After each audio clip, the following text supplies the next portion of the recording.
안녕하십니까. 안녕하십니까. 성경 말씀은 디모데전서 4장 1절에서 5절 말씀이 되겠습니다. 디모데전서 4장 1절에서 5절 말씀입니다.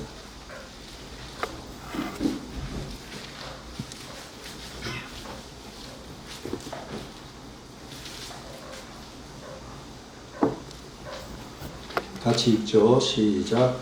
그러나 성령이 밝히 말씀하시기를 후일에 어떤 사람들이 믿음에서 떠나 미혹하는 영과 귀신의 가르침을 따르리라 하셨으니 자기 양심이 화인을 맞아서 외식함으로 거짓말하는 자들이라.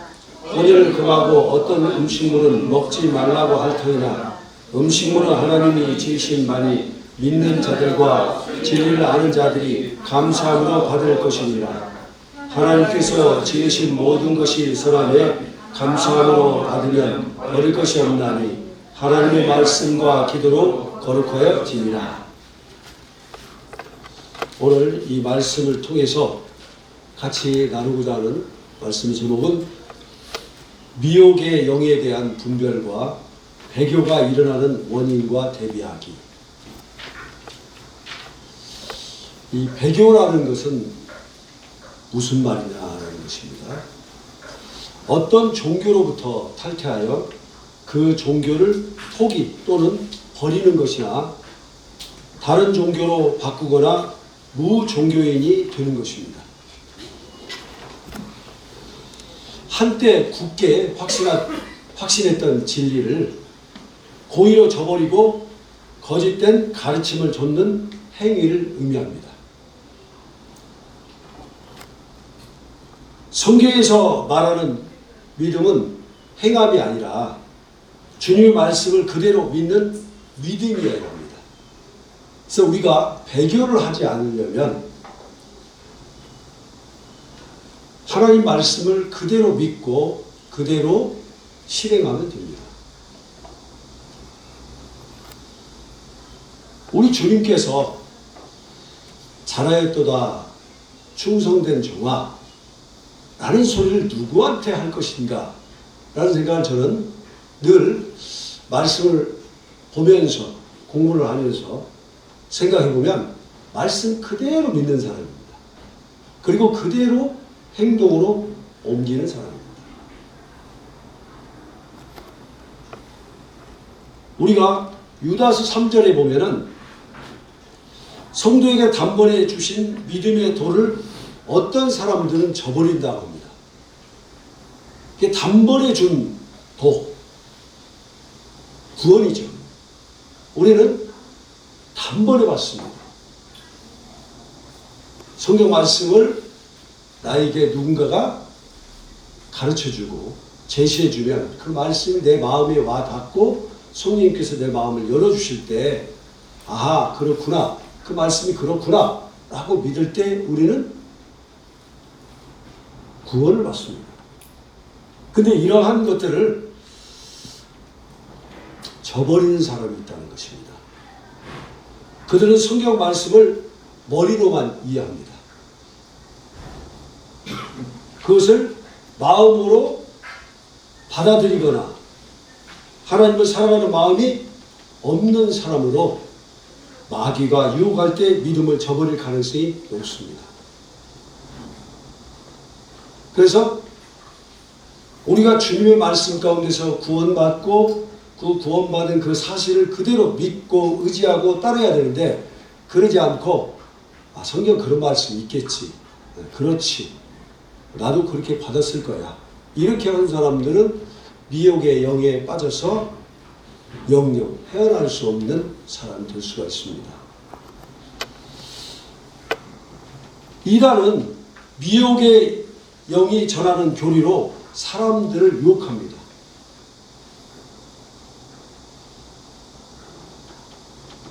고린도후서 1장 14절에서 15절을 한번 보시겠습니다. 고린도후서 1장 14절에서 15절 말씀을 보겠습니다.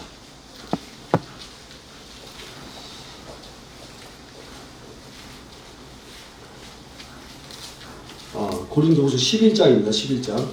고린도후서 11장 14절에서 15절 말씀입니다. 같이 한번 읽죠. 시작. 이것은 이상한 일이 아니니라. 사탄도 자기를 광명의 천사로 가져가하니 그러므로 사탄의 일꾼들도 자기를 의의 일꾼으로 가져가는 것이 또한 대단한 일이 아니니라. 그들의 마지막은 그 행위대로 되리라.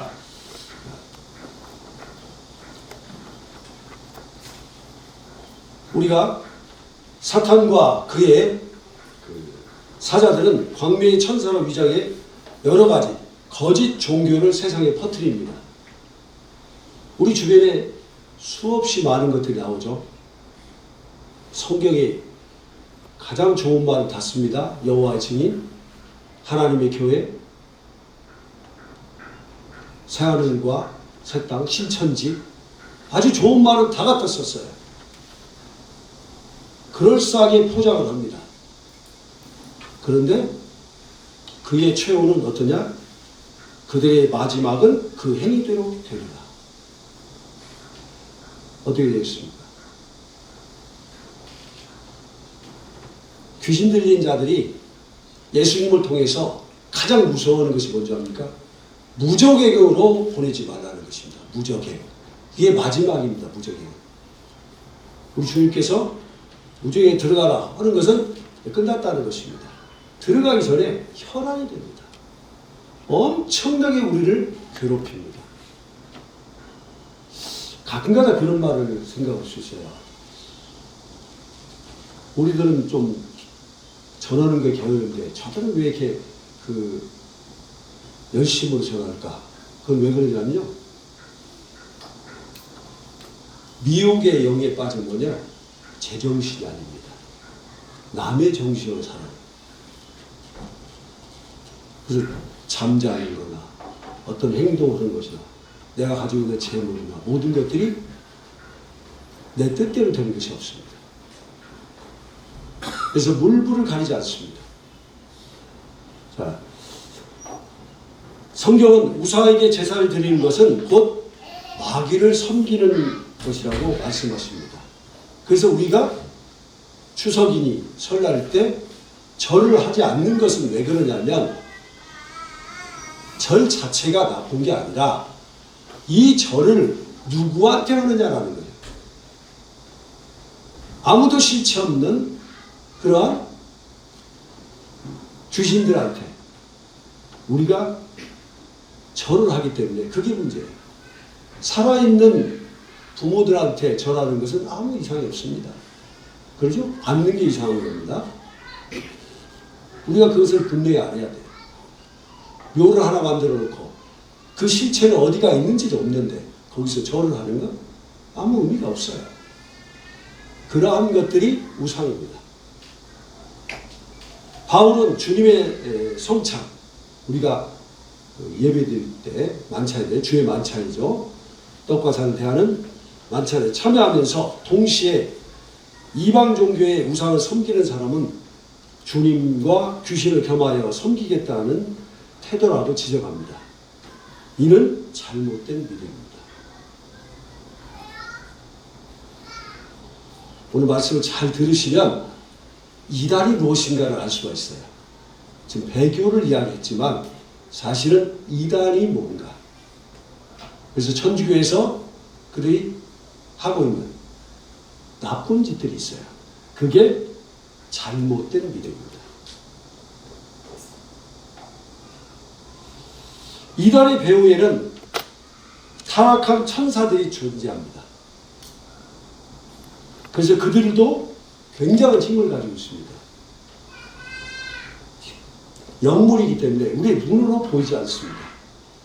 그래서 실체가 보이지 않으니까 싸우기가 어려워요. 그들은 이단으로 사람들을 미혹해 진리를 저버리고 영원한 지옥의 형벌을 향해 달려가게 유혹합니다. 그러니까 한번 우리가 이단의 유혹을 받으면 우리는 어디로 가느냐? 이제 초급행열차를 타고 지옥을 향해 가는 것입니다. 그들은 물불을 가지 않습니다. 아무 소리가 안 들립니다. 부모 다 필요 없습니다. 형제도 필요 없고 오로지 자기들이 믿고 있는 그것이 옳은 것이냐 하는 것입니다. 그래서 성경에서 배교가 마귀의 유혹에 의한 결과입니다. 마귀의 유혹에 빠져서 된 거예요. 그리고 우상 숭배는 귀신을 섬기는 것입니다. 그래서 구약에서도 하나님께서 우상 숭배를 그렇게 싫어하는 것은 뭐냐면 귀신을 섬기기 때문에 그래요. 그리고 거짓 교사들은 마귀의 하수인입니다.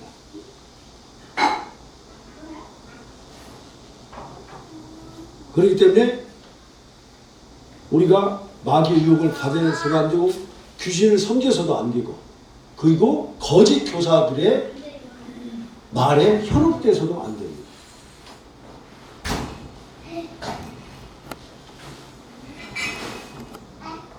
고린도후서 10장 3절에서 5절도 한번 보겠습니다. 고린도후서 10장 3절에서 5절 말씀을 같이 읽겠습니다. 시작.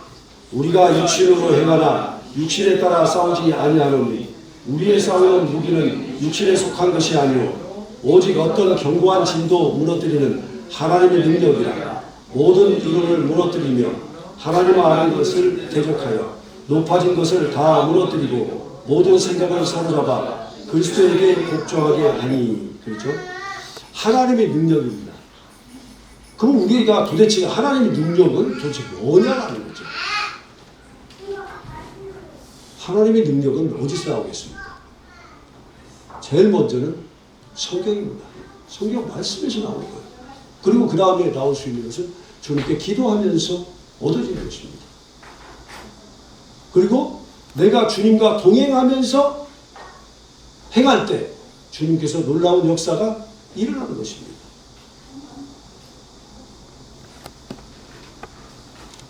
진리와 거짓, 하나님과 마귀 사이에 영적 전쟁이 벌어졌죠. 천상에 있는 한 천사장이 자기가 하나님의 자리에, 보좌에 나도 앉을 수 있겠다 생각하면서 덤빈 겁니다. 교만이 들어갔죠. 싸웠습니다. 어떻게 하나님이 이기겠습니까? 피조물이 어찌 창조주 하나님을 이기겠습니까? 그가 갈 곳이 없으니까 간 곳이 이 세상입니다. 이 세상에서 아직까지 하나님께서 그가 이 세상에 활동하는 것을 인정하고 있습니다. 그게 얼마 남지 않았어요. 우리 주님께서 재림할 때 우리 믿는 사람인데 가겠죠? 물론 이제 다른 사람부터 미워보려고 애를 쓰겠지만 그 재림하기, 우리가 예수님이 오실 때, 우리가 휴거될 때 그때를 생각하면서 이들이 시간이 없다라는 생각을 합니다.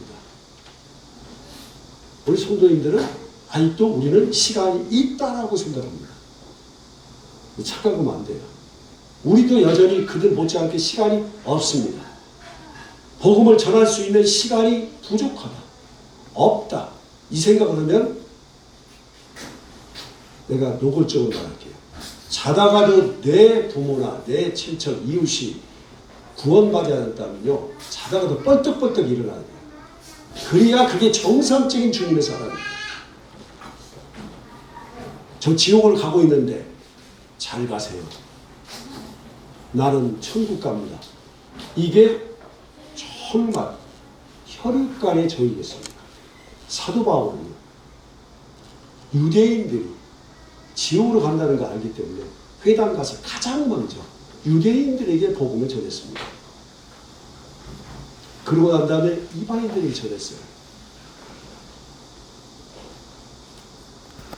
우리 예수님도 이 땅에 살면서 유대인들이 돌아오기를 바라면서 회당에서 제일 먼저 복음을 전했습니다.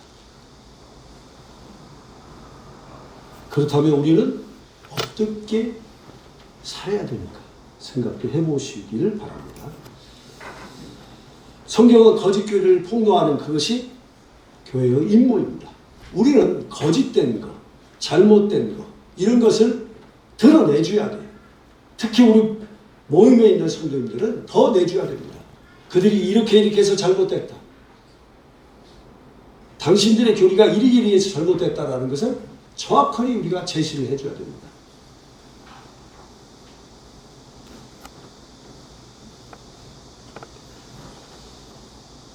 하나님은 과거에 이스라엘 백성과 초대교회에서 사람들을 불러 모아 진리를 위해 싸우게 하셨습니다. 우리는 진리를 아는 자들입니다. 우리는 싸워야 됩니다. 진리를 아는 자들이 싸우지 않는다면 누가 가서 싸웁니까? 저 악한 영들과 싸울 수 있는 사람은 우리들입니다. 이런 하나님의 사역은 오늘날에도 계속되고 있습니다. 여기 계시는 주님의 자녀들은 디모데처럼 거짓 교리의 배후에 무엇이 도사리고 있는가 이해해야 합니다. 그리고 성경의 경고와 교훈에 주의를 집중하고 매일 말씀을 묵상하는 생활을 해야 합니다. 우리가 디모데전서 4장 1절에서 5절을 보시면 믿음을 저버리는 사람들이 있다는 것입니다. 사도 바울은 디모데와 성도들에게 배교를 예상해야 한다고 경고합니다. 믿음에 파손하는 사람이 있다는 것을 우리는 알아야 됩니다. 그런 배교자를 분별해 대항할 수 있게 하려면 배교자의 특징을 알아보고 대비해야 됩니다. 첫 번째로 사도 바울은 배교에 대한 성경의 예언과 출현시기, 근원지를 알고 그에 대비하며 살아가는 주님의 자녀가 되길 바랍니다. 사도 바울은 에베소 교회에 배교자가 나타날 것을 알고 있었습니다.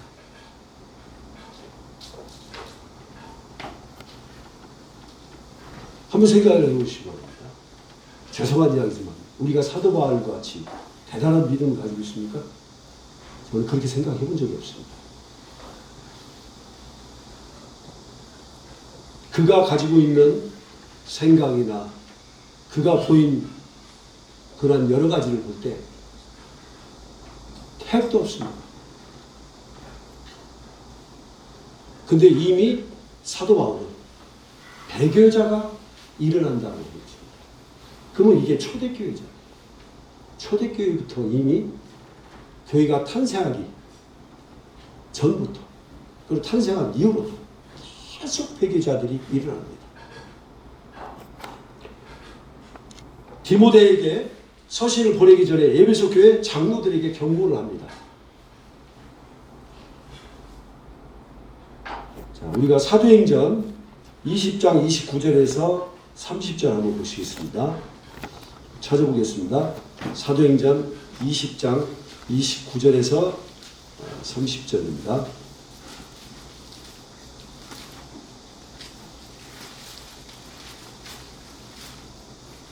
(29절에서) 30절입니다. 같이 읽죠. 시작. 내가 떠난 후에 사랑하는 이리가 여러분들에게 들어와서 그 양떼를 아끼지 아니하며 또한 여러분 중에서도 제자들을 끌어 자기를 따르게 하려고 어그러진 말을 하는 사람들이 일어날 줄을 내가 아노라. 그렇죠? 자, 사나운 일이라고 생각해 보면 뭡니까? 원래는 양떼에게는 누가 나타나야 되겠습니까? 목자가 나타나야 돼요. 근데 여기는 사나운 일이라고 되어 있어요. 이게 뭐겠습니까? 잘못된 자들입니다. 또한 여러분 중에서도 제자들을 이끌어 자기를 따르게 하려고 제자들을 합니다.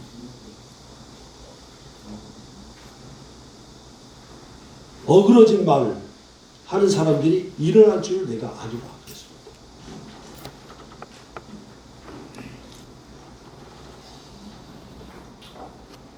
이 배교에 대한 말씀은 신약 성경만 국한된 것이 아닙니다. 구약 성경에도 개인 차원이나 국가 차원에서 일어난 이스라엘의 배교 행위를 언급한 성경 구절이 많이 있습니다. 특히 구약을 읽어보면 절절합니다. 진짜. 겉으로는 율법을 지킵니다. 그러나 이스라엘 백성으로 살지만은 실제로는 이스라엘 하나님을 믿지 않는 이들이 많습니다. 배교 행위를 경고하는 말씀이 이 구속사에 전반에 걸쳐 나타납니다. 그래서 우리가 복음을 전해보면요, 알 수 있어요. 구원의 복음을 전하면요, 저 사람이 뭐에 지금 잘못되고 있구나, 신앙생활에서 어떤 것이 문제 생겼구나 알 수가 있어요. 그들은 따지고 보면요, 여기 나오는 것처럼 어그러진 말이거든요. 우리가 하나님께서는 복의 근원이십니다. 그리고 우리를 복 주시기를 원하십니다. 그렇다고 해서 이 강단에서 복만 이야기한다? 잘못된 거죠. 하나님은 복을 받기 위해서는 네가 어떠한 일들을 행해야 된다. 어떻게 살아야 된다. 라는 말씀이 나와 있어요. 앞에 것은 그러한 말씀은 다 빼놓고 여러분들 나오기만 하면 축복받습니다. 건강받습니다. 재물로 복을 받습니다. 이것은 한마디로 이야기하면 어린아이한테 수많은 단 사탕을 계속 주면서 너 절대적으로 아프면 안 된다. 병 걸리면 안 된다. 이런 거하고 똑같은 거예요. 하나님께서 복을 줄 때는 시편 1편도 보면 복 있는 자들은 어떤 것을 하라는 거 나오잖아요. 그럼 그대로 하면 되는 거예요. 그런데 우리는 그런 걸 생각하지 않습니다. 그러니까 강단에 서 있는 사람이 어떻게 주님을 아느냐에 따라서, 성경 말씀을 어떻게 보느냐에 따라서 전혀 다른 것입니다. 그 구절들은 마태복음 24장 5절이나 마가복음 13장 22절, 데살로니가후서 2장 3절, 베드로서 2장 3절, 유다서 18절과 요한일서 2장 18절과 19절 이런 등등이 있습니다. 그냥 넘어가려고 합니다. 이거죠. 자, 그러면 마태복음을 한번 보겠습니다. 마태복음 13장 20절에서 22절입니다. 마태복음 13장 20절에서 22절입니다. 같이 한번 읽죠. 마태복음 13장 20절 22절입니다. 시작.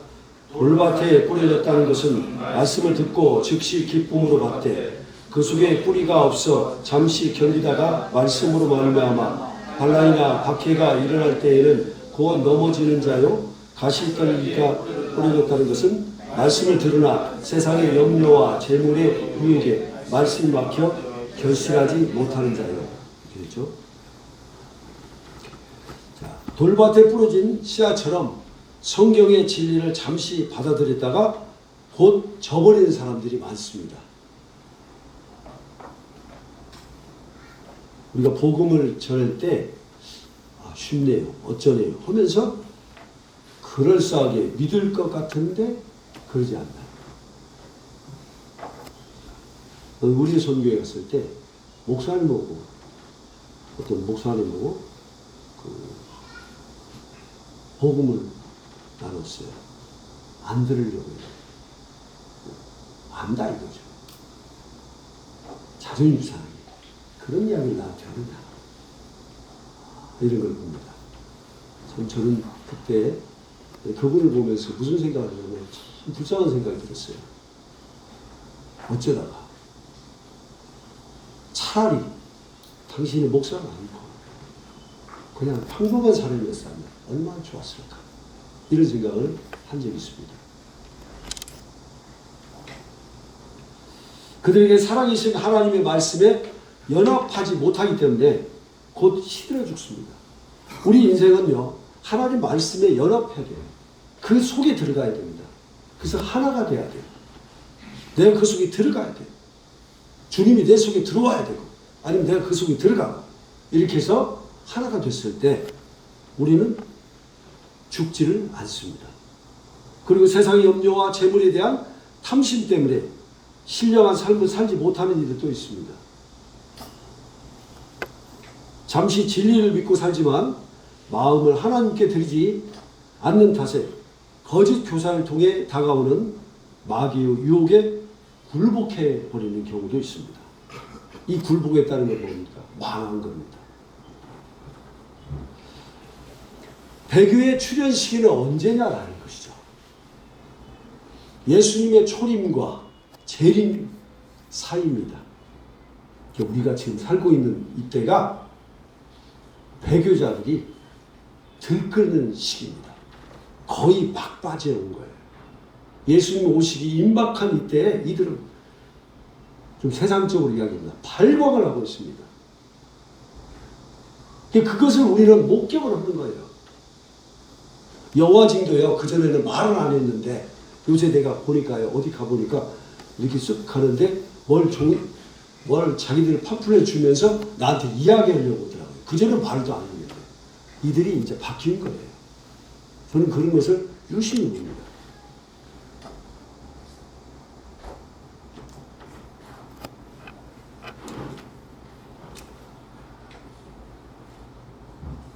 배교자의 그 출현 시기뿐만 아니라 배교의 근원지는 누구냐? 사탄입니다. 이게 배교를 해가지고 그 사람이 다시 오지 않는 이유가 뭐냐? 사탄이 그 마음을 꽉 잡고 있어요. 그래서 어려워요.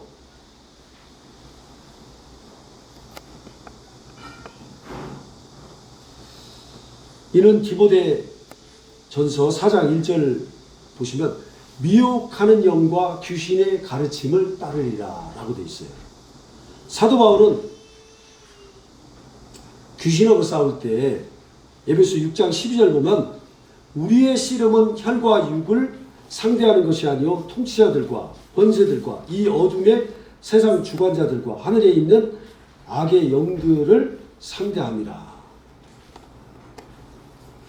자, 믿지 아니하고 악심을 품은 사람들이 살아계신 하나님을 저버린 이유가 사탄의 미혹을 받았기 때문입니다. 이단으로 빠진 이유는 왜 그럴까요?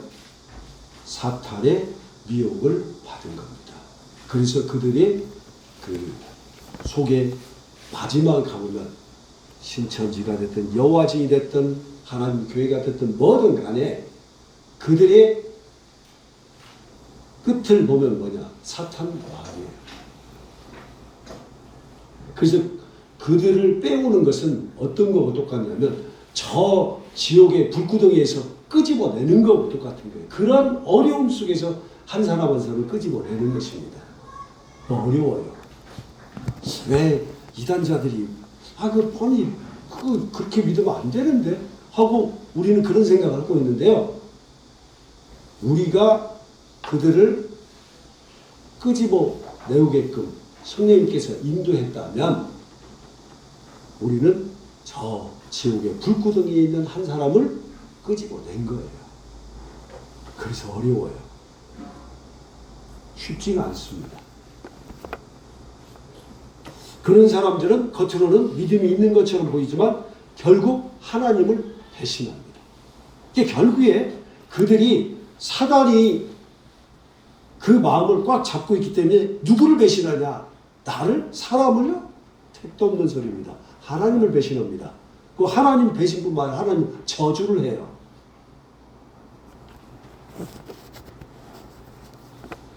그들은 불신앙과 강팍한 마음에 사로잡혀 있기 때문에 성령의 설득이 통하지 않습니다. 잘 안 들어요. 그들은 사탄의 수하들을 통해 거짓을 부추기며 쉽게 미혹되어 버립니다. 우리 자신이나 우리가 사랑하는 사람들이 거짓 가르침에 미혹되지 않으려면 세심한 주의가 필요해요. 그래서 자세히 봐야 돼요. 그들의 그 하는 행동이나 말하는 거나 이런 거에 대해서 굉장히 조심해야 됩니다. 하나님은 모세를 통해 이스라엘 백성에게 거짓 선지자의 위험성을 경고합니다. 이것은 읽겠습니다. 신명기로 가겠습니다. 신명기 13장 12절에서 17절입니다. 신명기 13장 12절에서 17절입니다. 이 부분은 체크를 한번 하시기 바랍니다. 참 주님께서 참 봐봐요. 신명기 13장 12절에서 17절 말씀 같이 읽겠습니다. 시작. 내 하나님 여호와께서 내게 주어 거주하게 하시는 한 성읍에 대하여 내게 소문이 들리기를 너희 가운데서 어떤 불량배가 일어나서 그 성읍 주민을 유혹하여 이르기를 너희가 알지 못하던 다른 신들을 우리가 가서 섬기자 한다 하거든 너는 자세히 묻고 살펴보아서 이런 가증한 일이 너희 가운데에 있다는 것이 확실한 사실로 드러나면 너는 마땅히 그 성읍 주민을 칼날로 죽이고 그 성읍과 그 가운데에 거주하는 모든 것과 그 가축을 칼날로 진멸하고 또 그 속에서 빼앗아 차지한 물건을 다 거리에 모아놓고 그 성읍과 그 탈취물 전부를 불살라 내 하나님 여호와께 드릴지니 그 성읍은 영구히 폐허가 되어 다시는 건축되지 아니할 것이라. 너는 이 진멸한 물건을 조금도 내 손에 대지 말라. 그리하면 여호와께서 그의 진노를 그치시고 너를 긍휼히 여기시고 자비를 더하사 내 조상들에게 맹세하심 같이 너를 번성하게 하실 것이라. 그죠? 15절 보면 무서운 말이죠. 너는 마땅히 그 성읍 주민을 칼날에 죽이고 그러잖아요. 그 성읍과 그 가운데에 거주하는 모든 것과 그 가축을 칼날로 진멸하고 또 그 속에서 빼앗아 차지한 물건을 다 거리에 모아놓고 그 성읍과 그 탈취물 전부를 불살라.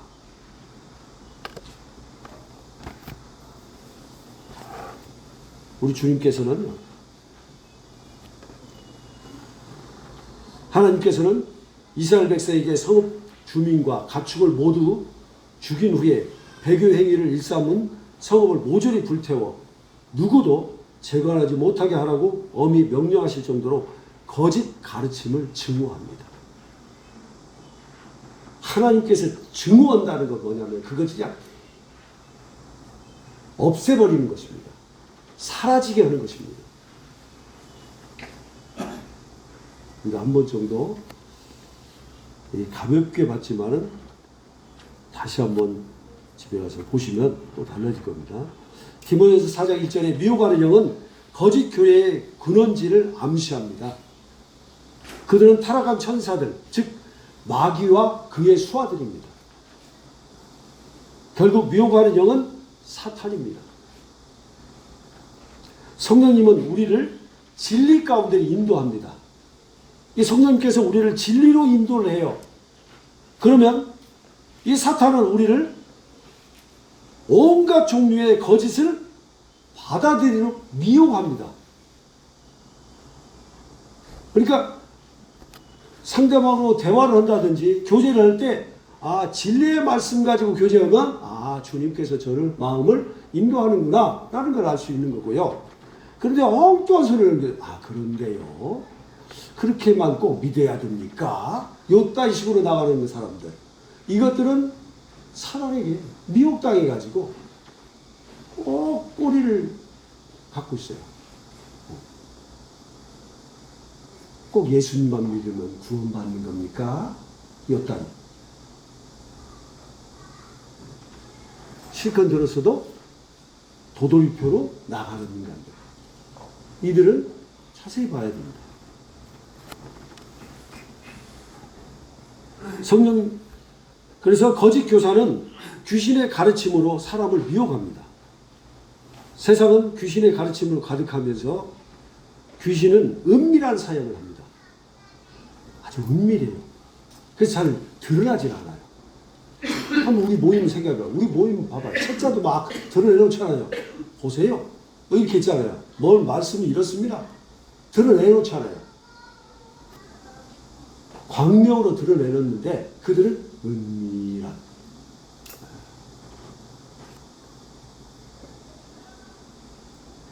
성경 말씀과 모순되는 것들은 무엇이든 잘못된 가르침에 해당되는 것입니다. 그래서 성경 말씀을 왜 우리가 읽느냐? 성경 말씀하고 저들이 가고 있느냐 안 가고 있느냐라는 거예요. 귀신의 가르침에 대한 분별하기 어려움은 교모한 위장술을 씁니다. 그래서 주의 깊게 살펴보지 않으면 분별하기 어려워요. 그래서 아주 교묘합니다. 두 번째로 백유자의 특성과 그들의 가르침에 대한 잘못된 점을 알고 진리의 말씀으로 무장하길 바랍니다. 디모데전서 4장 2절을 보면 외식함입니다. 귀신의 가르침을 퍼뜨립니다. 지금 얼마나 많이 퍼뜨립니까? 하나님 보실 때는 이 세상에 귀신의 그 이야기들, 허황된 이야기들, 잘못된 그러한 말들로 이 세상을 도배를 하고 있습니다. 온갖 것을 도배를 하고 있습니다. 귀신들은 교육 수준이 높고 경건해 보이는 사람들을 도구로 이용합니다. 잘 한번 생각해 보시기 바랍니다. 학생들이 학교를 딱 가면요. 자, 초등학교, 중학교, 고등학교까지만 생각합시다. 12년을 봅시다. 12년 동안 진화에 대해서 배웁니까? 안 배웁니까? 12년 동안 진화에 대해서 배웁니까? 안 배웁니까? 철저히 배웁니다. 근데 창조에 대해서 배웁니까?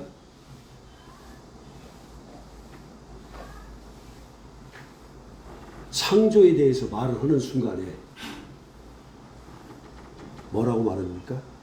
특정 종교를 포교한다고 해서 걸립니다. 그걸 아셔야 돼요. 학교 현장이에요. 그런데 공룡이 진화해서 뭐가 됐고 인간이 진화해서 뭐가 됐고 이런 말은요 아무렇지 않습니다. 자, 우리나라에 100명이라는 과학자가 있다고 생각합시다. 창조를 믿는 과학자가 몇 명이나 있을까요? 한 10,000명이라고 생각합시다. 거기에 소수입니다. 모르겠어요. 정확한 데이터는 모르지만 100여 명에서 200명 사이 정도가 될 겁니다. 10,000명이라고. 그러면 거의 90% 이상은 다 뭡니까? 사단의 속임수에 빠집니다. 그래서 그런 거죠. 교육 수준이 높고 경건해 보이는 사람들을 도구로 씁니다. 근데 그들이 그렇게 가는지를 모릅니다. 그들은 경건은 귀신의 가르침을 은폐하는 가면에 불과합니다. 그 사람들이 지식이라는 그 속에 가면을 씁니다. 그래서 창조를 부인하고 진화론을 인정하는 것입니다. 저는 그 과학자들 대담하는 걸 많이 좀 보거든요. 여러 가지를 봅니다. 그들을 보면서 무슨 생각을 많이 하냐면 태초에 하나님이 천지를 창조하시니라 이 말씀만 딱 대비하면요 저들 이론이 그냥 끝나는 거예요. 아무것도 아니에요. 이제. 그런데 그것을 부인을 하니까 온갖 것을 말해요. 그래서 먼지에서 사람이 뭐 돼가지고 빅뱅 이론에 의해서 됐다. 제가 어느 날 그런 말을 했죠. 저도 연수를 받을 때 그 사람이 서울대를 나왔어요. 박사입니다. 와가지고 그 이야기를 하는 거예요. 그러면서 선생들을 연수를 시키니까 자기도 참 이상하잖아요. 뭔가 개면적 거. 그냥 웃더라고 웃어요. 저는 웃었죠. 참 웃기는 놈이네. 그래서 그랬죠. 우리나라 서울대 대학원 나와서 박사 됐다고 무슨 의미가 있습니까? 그게 잘못된 학설을 가지고 있는데 자기도 웃고 우리도 웃었어요.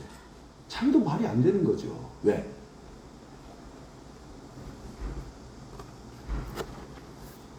그래서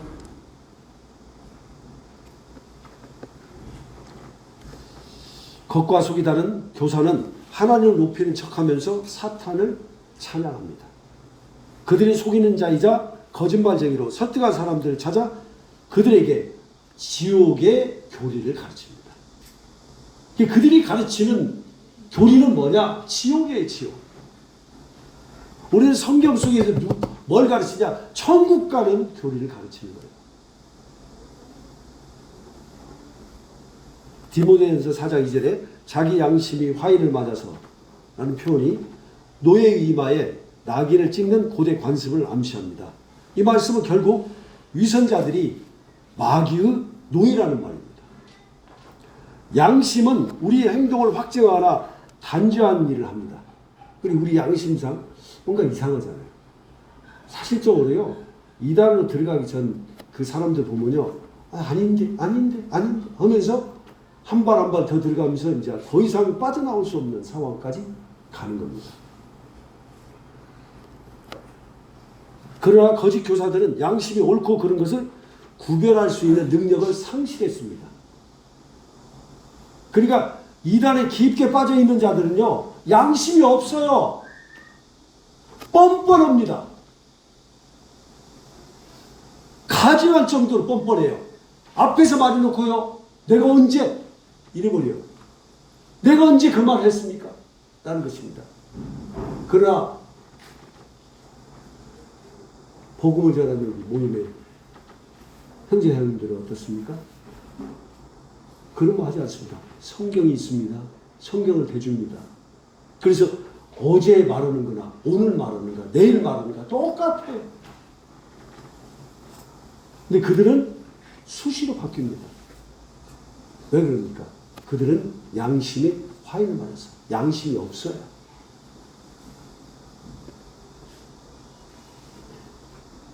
그들은 진리와 순전한 인격을 지향하는 능력을 잃어버렸습니다. 그래서 보면 이렇게 했습니다. 주님께서 세운 목자들은 하나님의 진리를 가르쳐야 한다는 책임을 통감합니다. 또한 하나님 말씀을 가르칠 때면 언제나 오직 진리만을 가르칠 수 있도록 해달라고 기도합니다. 성경 말씀과 인간의 영혼을 생각하면서 양심에서부터 오직 진리만을 가르쳐야 한다는 의무감을 갖고 있습니다. 목자는요, 다른 게 하나님 말씀만 가르치겠다. 진리만. 그리고 내 양심상 정말 진리 아니면 언급 않겠다. 그리고 이렇게 하기 위해서 주님께 기도를 합니다. 제발 저에게 진리의 영을 주셔서 주님의 말씀을 밝히 전할 수 있게 해달라고 하는 것이 목자들이 하는 겁니다.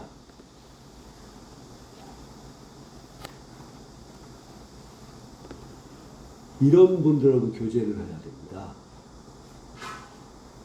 디모데전서 4장 3절에 혼인을 금하고 어떤 음식물을 먹지 말라고 할 터이나 라고 되어 있습니다. 혼인은요, 특정한 시기에 특정한 사람들에게 일시적으로 적용되는 것입니다.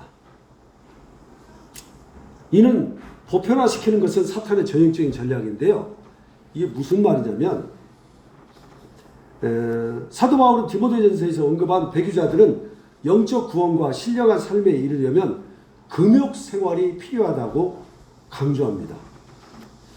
거짓 종교는 대개 어떤 명령이나 금령, 그러니까 하라, 하지 말라, 이러한 것을 정해놓고 인간의 노력으로 구원을 얻을 수 있다고 가르칩니다. 그러니까 자기들이 가지고 있는 어떤 교리를 가지고 하라, 하지 말라 그랬습니다. 천주교 같은 경우는 신부들은 장가를 가지 말라 이거죠. 성경에는 그런 말이 없습니다. 물론 사도 바울은 자기가 자원하면서 결혼 안 했습니다. 그것은 자의적인 것입니다. 그러나 사도 바울도 뭐 결혼하지 말라 이런 말 없습니다. 자.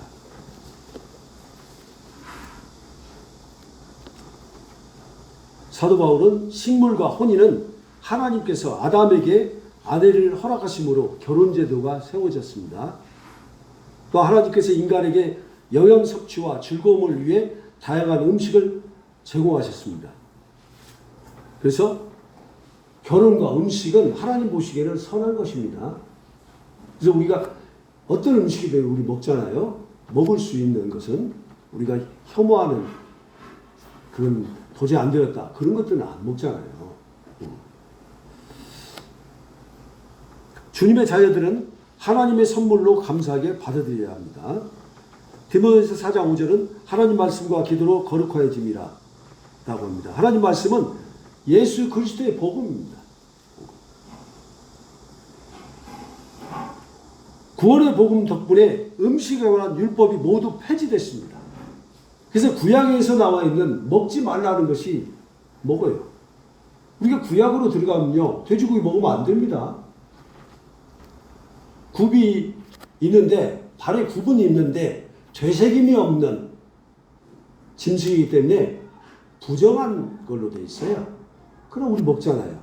예수님께서 그 음식을 먹을 수 있도록 해줬어요.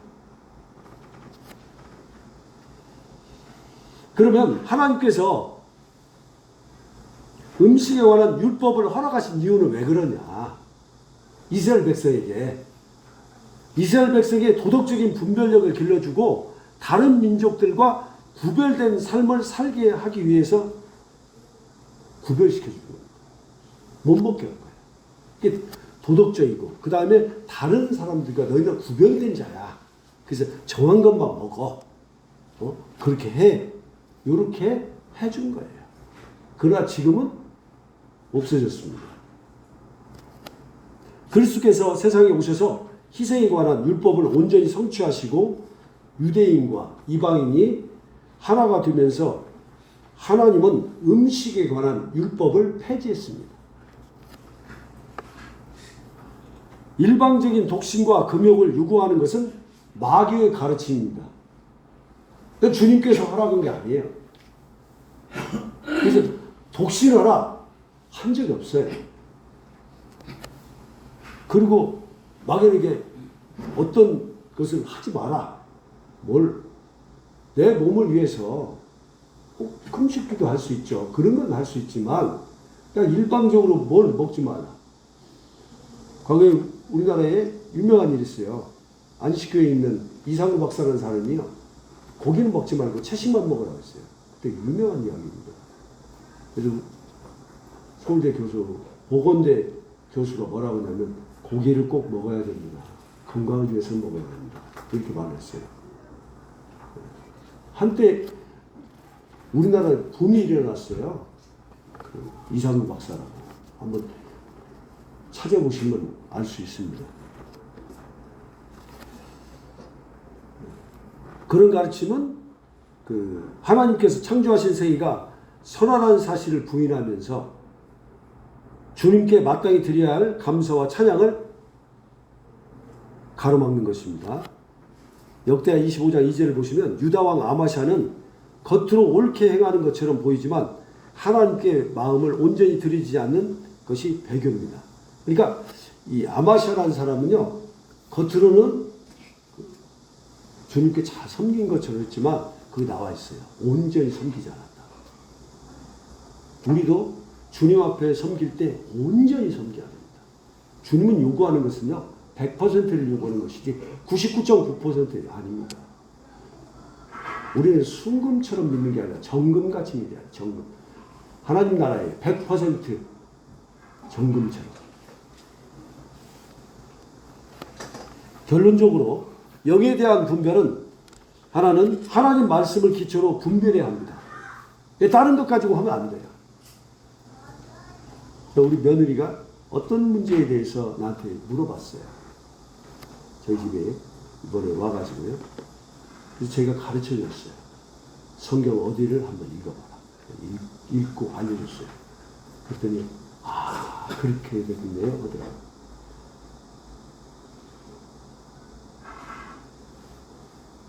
제가 성도님들에게 요구합니다. 성경 박사가 되시기 바랍니다. 다른 거 말고 성경을 읽고 성경대로 하는 것이 무엇인가를 성경에서 찾으려고 애를 쓰시기 바랍니다. 그러면 박사가 되는 겁니다. 성경 박사 앞에서는 안 되죠. 둘은 구원받은 성도는 내주하는 성령님께서 어떤 일을 행할 때 조금이라도 꺼리낌이 생긴다면 실행하면 안 됩니다. 내 마음에 이건 아닌데, 그건 아닌 것 같은데 하면 안 해야 돼요.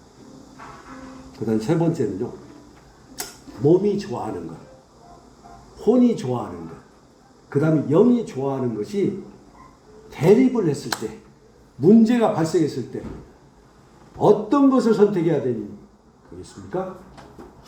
영이 좋아하는 것을 선택해야 됩니다. 다시 한번 말씀드립니다. 몸이 좋아하는 것, 혼이 좋아하는 것, 영이 좋아하는 것이 대립이 됐으면 다른 게 아니라 영이 좋아하는 것. 왜? 성경은요, 하나님의 영감으로 됐다고 그러더라고요. 그래서 우리가 성경을 제대로 이해하고 말씀을 읽으면요, 우리는 영적인 사람이 저절로 될 수밖에 없어요. 내가 되고 싶어서가 아니라 되어지게 돼 있어요. 그런데 성경을 멀리하면 성경의 영적인 사람이 안 될 가능성이 많아요.